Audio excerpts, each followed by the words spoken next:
Your battery has enough stored energy to run your air conditioner for 4 hours, and it will not give you 1 single second of it. Not broken, not a bad install.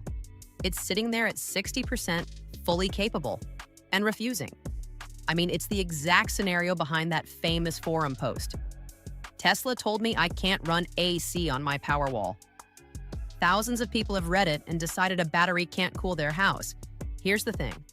It was true, and it's now completely out of date.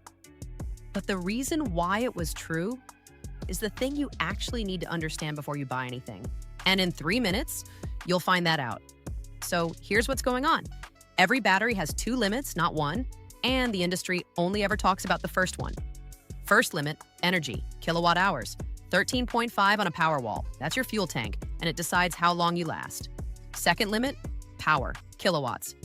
And that one decides what you can run at all. Easiest way to see it. Picture a water tank.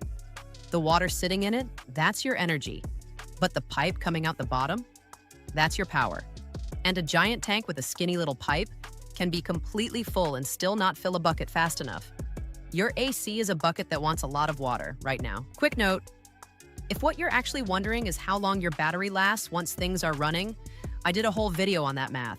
It's linked in the description. This one's about something different, whether your stuff turns on in the first place. Okay? So why is AC specifically the problem? It's because when an air conditioner kicks on, it doesn't sip power, it lunges.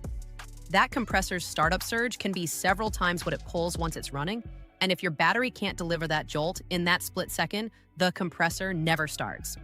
Battery shuts itself down to protect itself, you get nothing.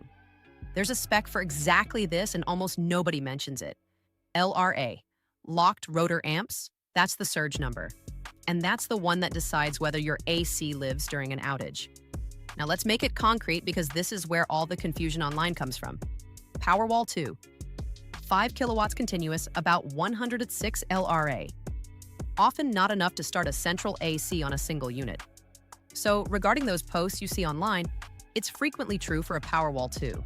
But Powerwall 3 is a different machine. Around 11.5 kilowatts continuous and 185 LRA.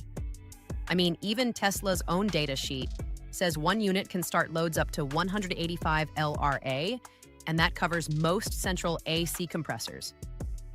Same brand, same 13.5 kilowatt hours, but completely different answer, because the number that mattered was never the kilowatt hours.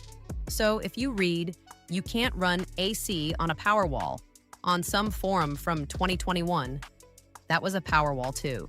It's out of date for the current hardware. 2 things I want to be straight with you about, though. 1, usually isn't always. A big 4 or 5 ton unit or an older compressor with a nasty startup surge can still give a single battery trouble. And if you want AC plus the dryer plus the oven plus the EV all at once, that's 2 or 3 units, not 1. 2, I'm simplifying the power numbers. That 11.5 is the on-grid figure. Off-grid, during an actual outage, it shifts depending on your model, your region, and whether the sun's up. Don't treat any headline number as gospel, but the concept holds no matter whose battery you're looking at. Any brand, any model, same 2 questions. Can it start my AC? And then, how long can it run it? And on that second one, 3-ton AC pulling 3 to 5 kilowatts against 13.5 kilowatt hours gets you roughly 3 to 5 hours, unless you've got solar. Then the panels are refilling the tank while the AC runs, and 3 hours turns into 3 days. So, will a Powerwall run your AC? On a Powerwall 3, probably yes. But you shouldn't have to guess, and you really shouldn't find out during a heat wave. Free consultation with us. We'll pull your actual AC's startup draw and tell you straight.